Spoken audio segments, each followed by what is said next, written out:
Howdy gang, Jeff from G's Gear knocking out another video today of a guitar we're about to add to the store at reverb.com.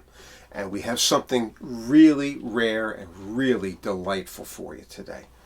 This is a first Hawaiian Conservatory guitar made by the original Oscar Schmidt company somewhere in the 1920s to very early 1930s.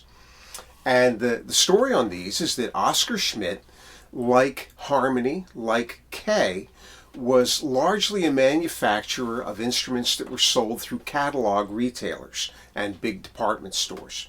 And Oscar Schmidt, made in Jersey City, New Jersey, had the contract for Sears, and they provided most of the guitars to Sears in the 1920s.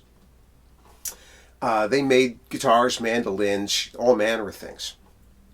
Among the guitars that they made was a line called the First Hawaiian Conservatory guitars, and these were made to capitalize on the Hawaiian slack key guitar craze of the 1920s.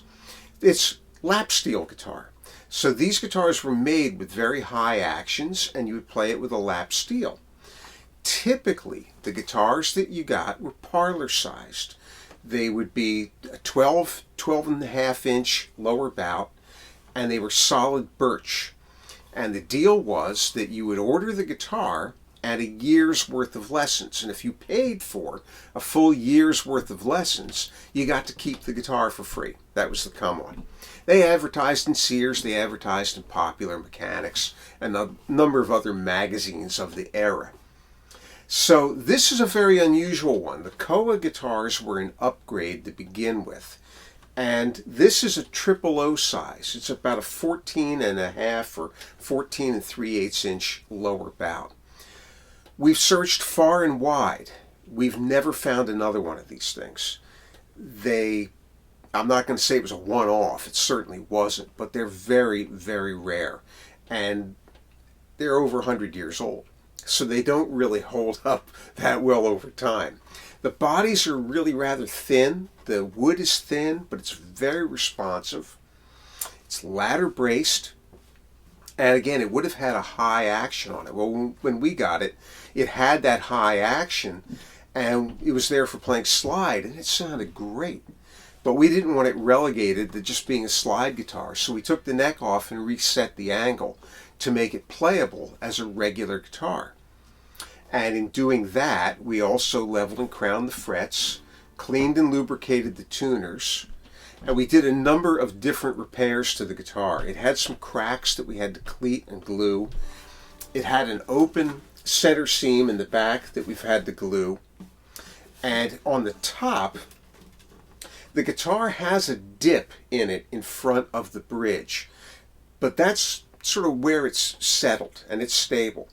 It had a corresponding bulge here on the bass side of the sound hole, and it was really large, so we put a cleat in there, a brace if you will, and very gently pressed the top down and glued it into place, and it's holding.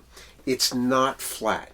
We didn't risk pressing the Koa down that hard because it might crack.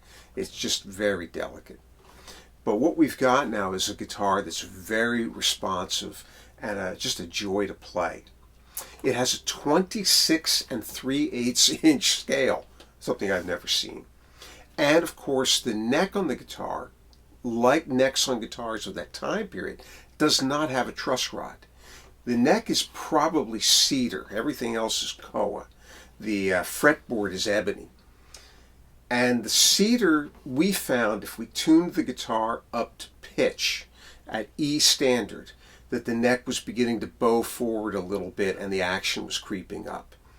But by lowering it to a D standard, one step down, the neck is staying right where we had it, and it's just comfortable to play up and down the fretboard. We'll just go right through the frets up and down the fretboard, and you can hear that it really plays very well.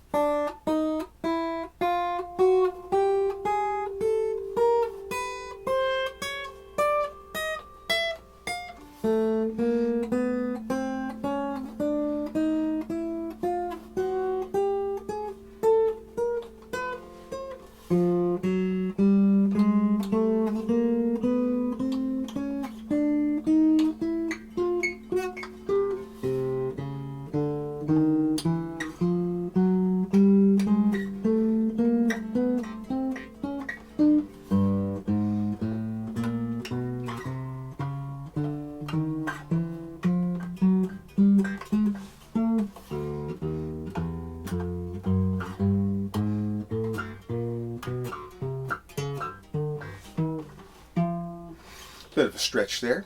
So it plays cleanly up and down the fretboard. We've been playing it in D standard. We've also been playing it a little bit in open D. It just sounds great there. It also, the original case was really beat up and battered and just not worthy of this guitar, an old chipboard case. So we've sourced a newer hard shell case that's branded as a Fender, and this thing drops into it perfectly. So it's nestled in there. It's really nice. So there you have it. Solid koa, top, back and sides. What we believe is a cedar neck, ebony fretboard, a metal tailpiece, which made doing the neck reset really interesting because we had to get the angle perfect because we couldn't adjust the neck, adjust the bridge down. But it plays at a 5/64 of an inch on both sides, and if you tune it up a little bit, it will creep up to 3/32 or so. But it's still playable. We'll also include in the case an old Oahu nut riser. So if you do want to play this lap steel, loosen the strings, slip the nut riser in over the nut, and then you have that higher action so you don't get the clatter off the frets.